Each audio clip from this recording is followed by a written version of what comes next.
Sa mapagpalang gabi po sa ating lahat. Sa lahat po ng sumusubaybay po sa ating programang ito. Sa gabing ito po, nakikita natin sa paligid, lagi na sa ating mga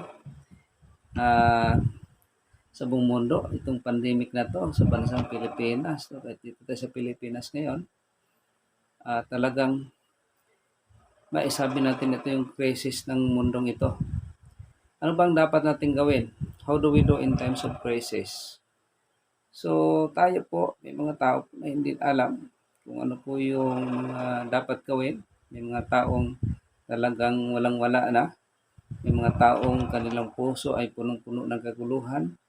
Ano yung mga trahedya na kanilang naranasan, lalo na ng mga karaang mga buwan, linggo o mga buwan na maraming mga bagyo, pagsubok, mga disasters. Yung ibang lugar na babahaan, yung ibang lugar ay talagang na nalunod sa tubig, sa mga trahedya na nangyari. So ito yung nagbigay ng sakit sa kanilang buhay, sa kanilang mga naranasan po sa buhay. So sa gabing ito, mga sumusbaybay, mga kaibigan ko, mga nakikinig, nag-views po ng channel na ito, may mga bagay po kung paano natin i-response ang mga violence and destruction around us.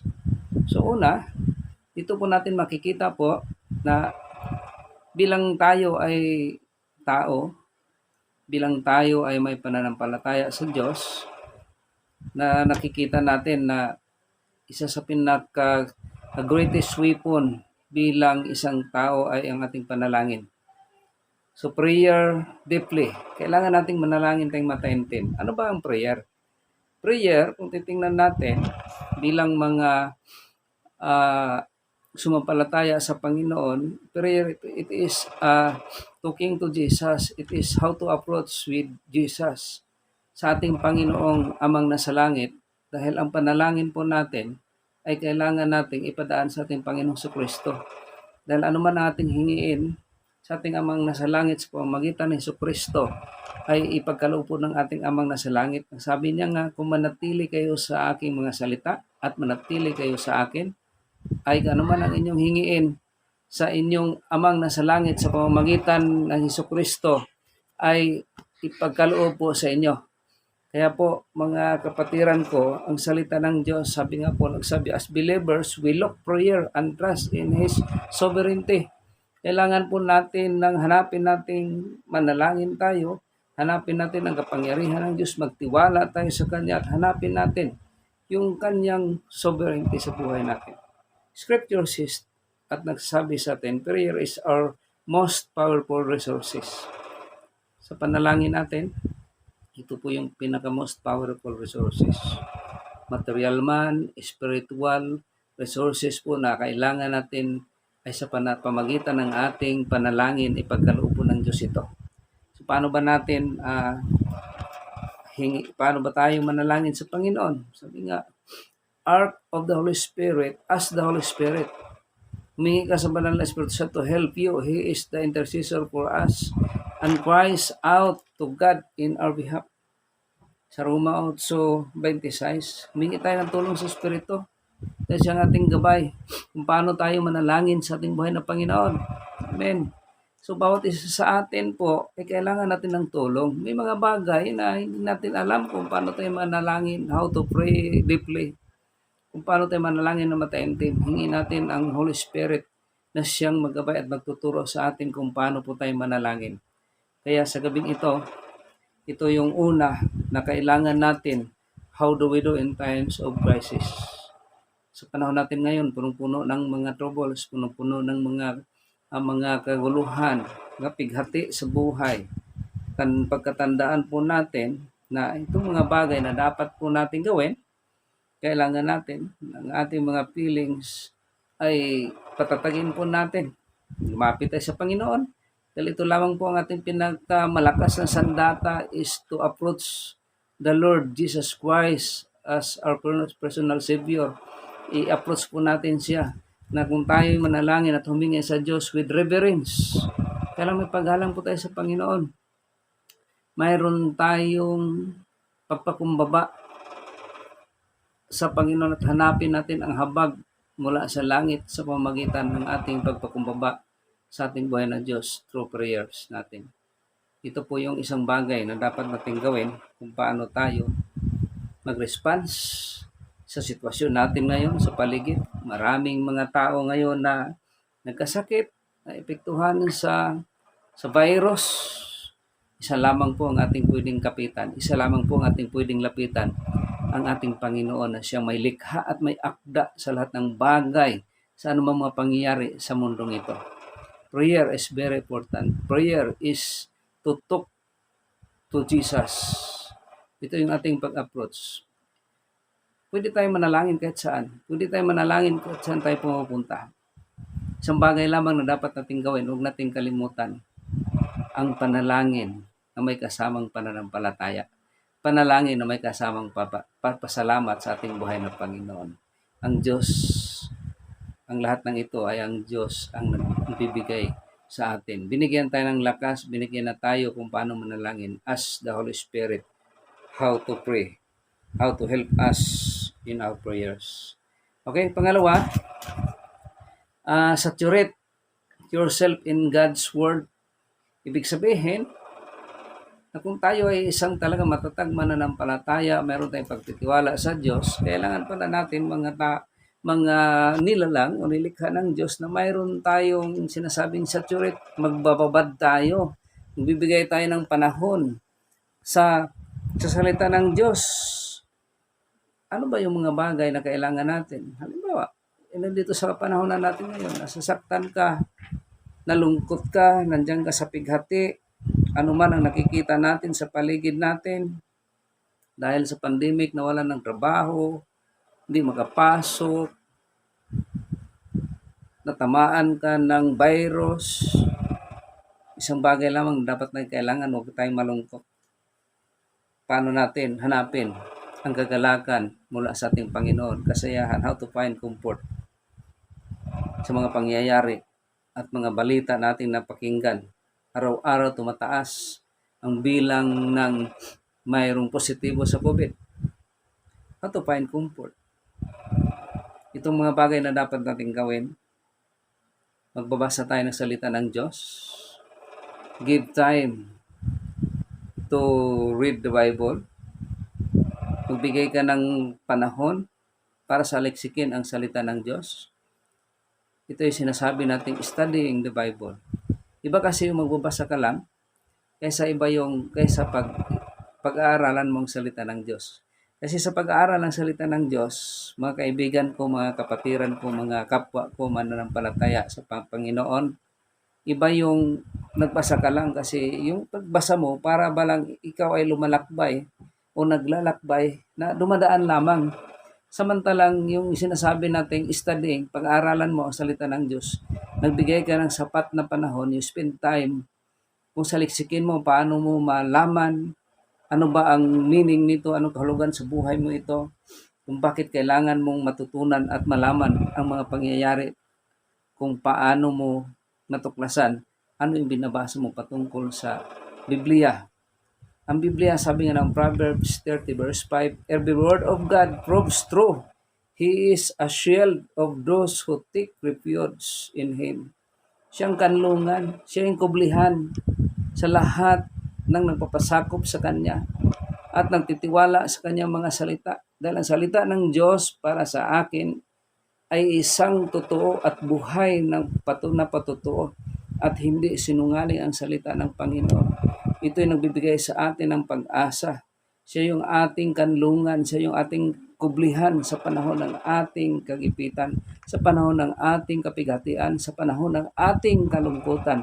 Wala tayong ibang inaasahan kung paano tayo nagtitiwala sa ating buhay na Diyos sa pamamagitan ng Kanyang salita na binigyan natin ng panahon. Nagbigay tayo ng sinasabing pagbabad, saturate sa pagbabasa ng Biblia. Dahil ito po yung nagbibigay sa atin ng pag-asa at dito natin matutunan ang mga bagay na makilala natin ang Diyos at nagbigay sa atin ng wisdom, knowledge and wisdom mula sa langit sa pamamagitan ng salita ng Panginoon ay ang Bible.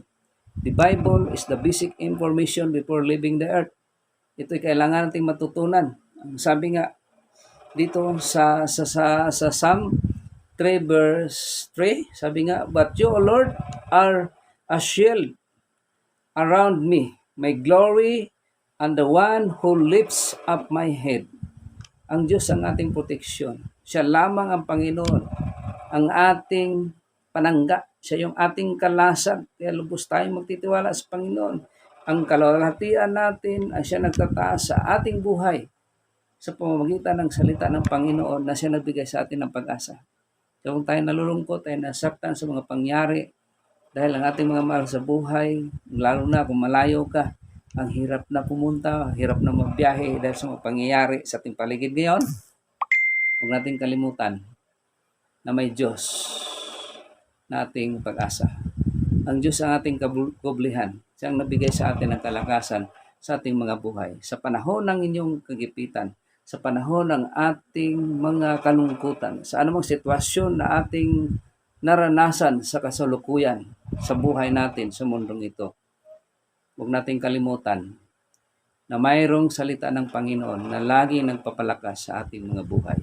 Mayroong Diyos na kasama natin, nagbigay ng katatagan sa atin na sabi niya, "Hindi ko kayo iiwan ni pabayaan man."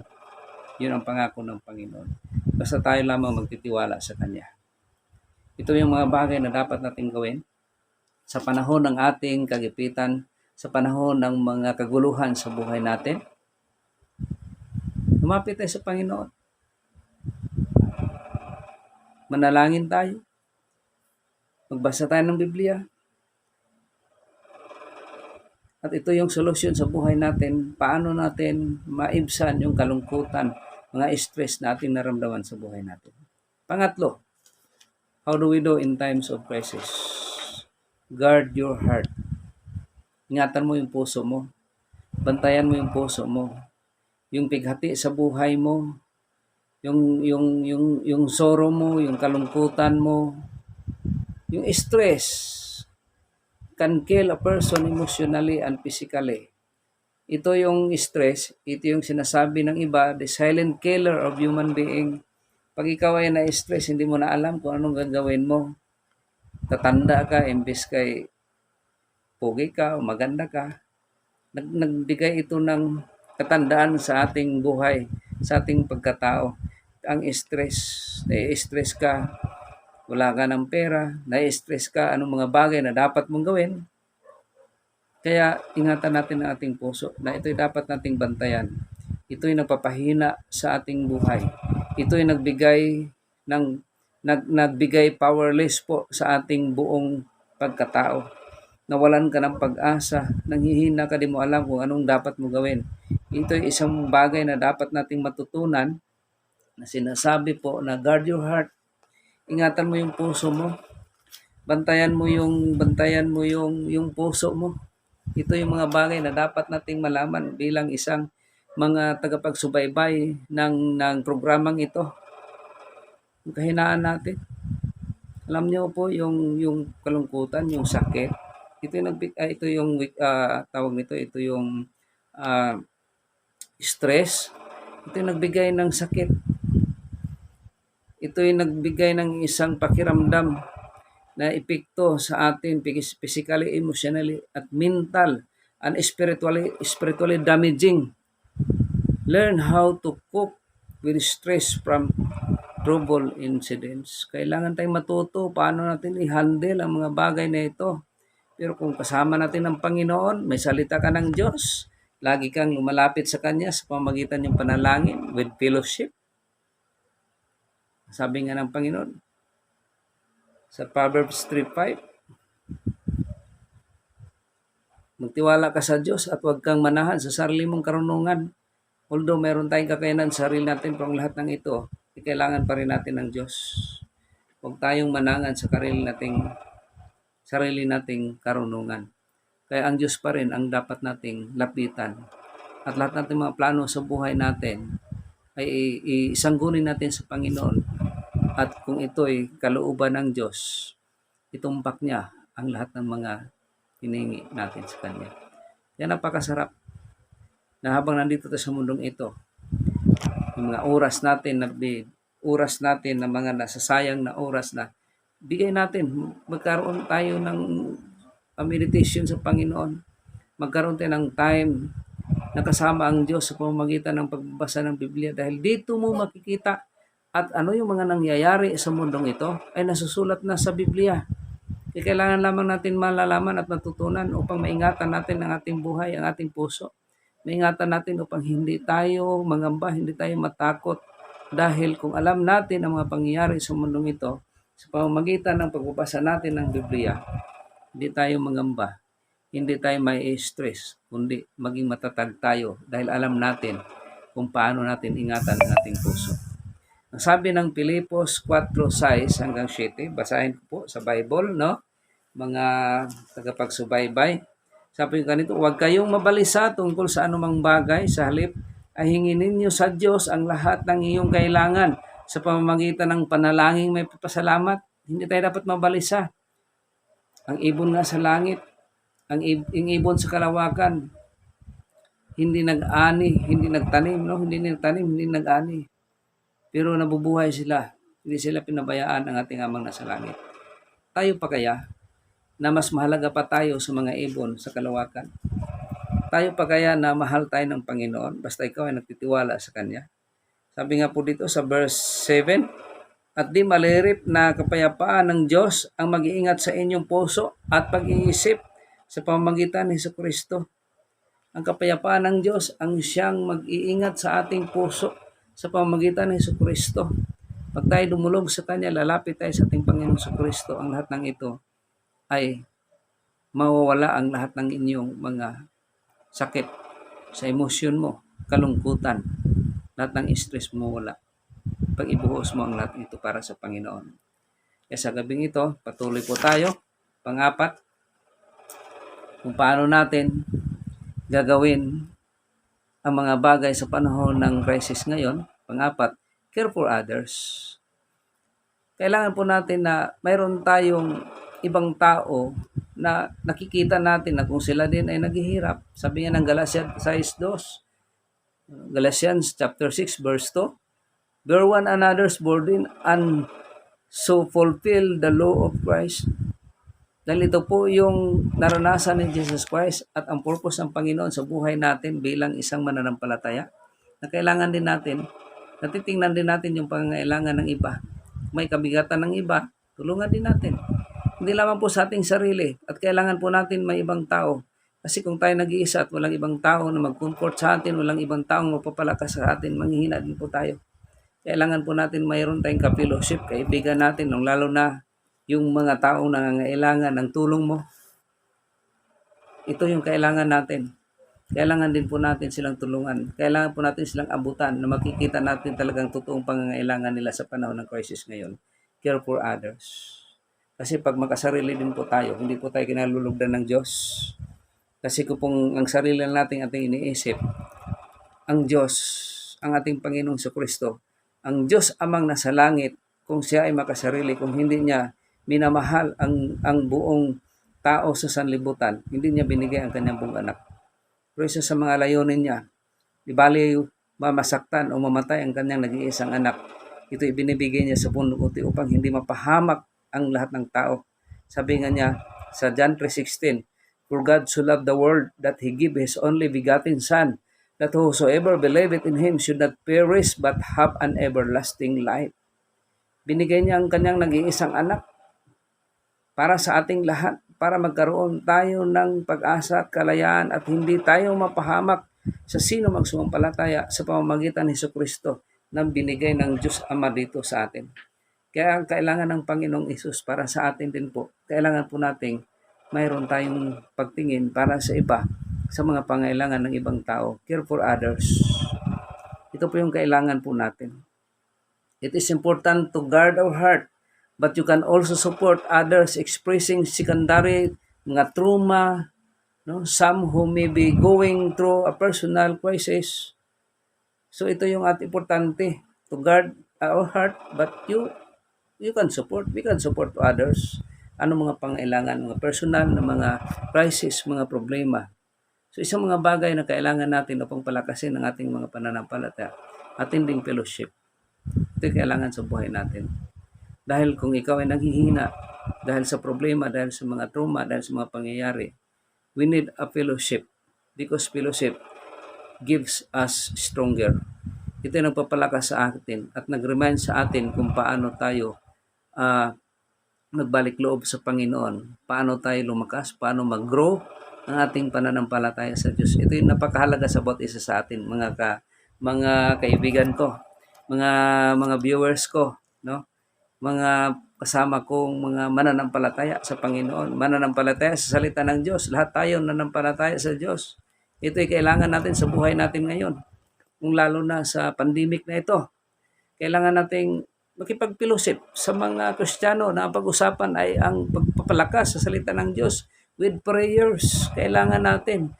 Dahil ito'y gusto ng Panginoon sa ating buhay na tayo ay lumakad na mamumuhay sa mundong ito na may salita ng Panginoon, na manatili tayong gumawa ng mabuti at mayroon tayong pusong tumulong sa iba. Ito ang gusto ng Panginoon sa atin. Care for others. At salamat din po sa mga nakikita ko at naririnig, yung mga iba na may pusong tumulong sa mga sa mga nangangailangan. Purihin ang Diyos sa buhay niyo po. Pagpalain kayo ng Panginoon. Dahil ito po'y kailangan ng Diyos na kailangan nating tumulong. Kasi kung ano po yung pinagkaloob natin sa iba, ganun din po yung ipabalik ng Panginoon. Kung the more you give, the more you bless. Sabi nga po ng Biblia. So anong sukat na binigay natin para sa iba, ganun pong sukat na ating matanggap. So pagpalain ka ng Panginoon sa lahat ng mga tumutulong sa iba, sa mga taong nangangailangan, naibsan ang kanilang mga kalungkutan, kung lalo na yung mga taong naghihirap talaga. Salamat po sa Diyos sa bawat isa sa inyo. Ito yung salita ng Diyos na nagbigay sa atin ng katatagan kung paano tayo kumapit sa panahon ng kahirapan ngayon. Panglima, panglast po, support the ministry in time of crisis. Bilang ikaw ay mayroong habag at mayroong pananampalataya sa Diyos, kailangan mong suportahan ang ministry katulad nito. Ministry katulad ng papahayag ng salita ng Diyos para paano palakasin ang salita ng Panginoon. Sabi ng Pilipos 2:4, let each of you look not only to his own interest but also to the interest of others. Ang bawat ministry, ang bawat pangailangan bilang mga anak ng Diyos, bilang mga mananampalataya, bilang sumusunod sa ating Panginoon sa Kristo sa kanyang mga salita, you need to support the ministry. Kailangan mo ng support dahil kailangan ng ministry ito ang mga kaluluwa kung paano maiahawon sa hirap at madala sa paanan ng Diyos para sa kaligtasan ng bawat nangangailangan ng Panginoon. How you support the ministry? Paano ba mo tulungan ang Panginoon? Ang ministry ng Diyos na katulad nito. Kailangan mo ng suporta. Hindi lamang po na tuwing Sunday ka, kung may fellowship, doon ka nagbibigay ng suporta.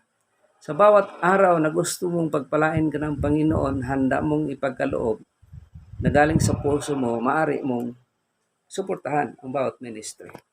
Kaya patuloy po tayo bilang lingkod ng His Name is Jesus Christian Fellowship.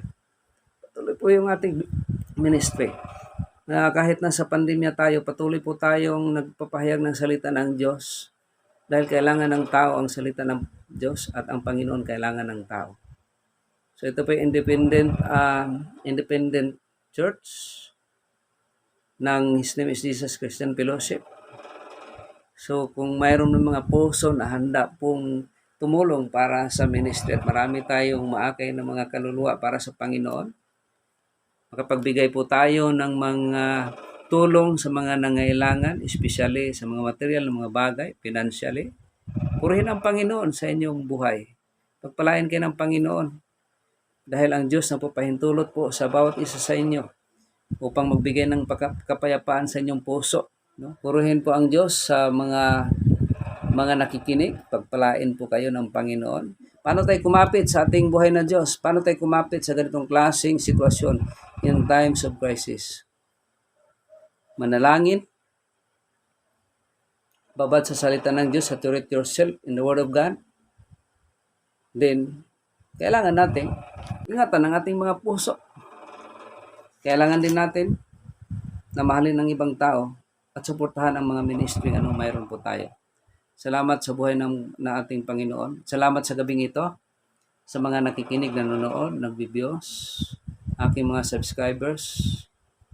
Pagpalain kayo ng Panginoon. Isang bagay na kailangan natin ang proteksyon mula sa langit. Ipanalangin ko po kayo sa gabing ito. Purihin ang Diyos, aming Amang nasa langit. Salamat po ng marami sa bawat nanonood, mga viewers, Panginoon, sumusubaybay sa programang ito. Pagpalain niyo po sila sa mga salita na ilang napakinggan. Ikaw ang patuloy bigay silang kalakasan, Panginoon. I-bless mo ang bawat pamilya, i-bless mo ang aming bansa, buong mundo, Panginoon. Pagpalain mo mga tao, Panginoon, na epektuhan sa virus na kumakalat sa buong mundo. Lord, iunat mo yung kapangyarihan mong kamay para sa kanilang buhay mula sa ulos hanggang sa dalampakan. Pagalingin niyo, Panginoon, makilala kanila na ikaw ang buhay na Diyos na hindi nagpabaya at patuloy nag-iingat at tanghuruga sa lahat ng mga may buhay. Salamat, Panginoon, na ikaw ang may akda sa lahat ng ito sa aming mga pangyari. Kailangan namin na mananampalataya kami sa inyo, na may puso na handang sumunod sa inyong kalooban. Pagpalain mo ang programang ito. Pagpalain mo, Panginoon, ang lahat ng sumusubaybay, Panginoon. Ano man ang aming mga ginagawa, ano man ang nakikita mo, Panginoon, mas lalo pang higit na ipagkaloob mo sa amin ang lahat ng mga pangailangan, material man, financial man, emosyonal namin, Panginoon, spiritual na espiritu ng buhay namin, iangat po, Panginoon, ito. Ikaw ang bigay sa amin ng lakas at katatagan. Purihin ka, pagkatiwala po namin sa inyo ang lahat ng bagay na ito sa mga viewers, mga nanonood. Dakila ka, O Diyos, sa buhay namin. Sa pangalan ni Jesus, namin Panginoon. In Jesus' name, Amen. Purihin po ang Panginoon. God bless po sa inyong lahat. Maraming salamat sa muli po na inyong pagbibyo. Subaybayan niyo po ang mga sunod po ng mga video po natin patungkol po sa salita ng Diyos na nagpapalakas sa ating pananampalataya. God bless us all. Purihin po natin ang ating Panginoon.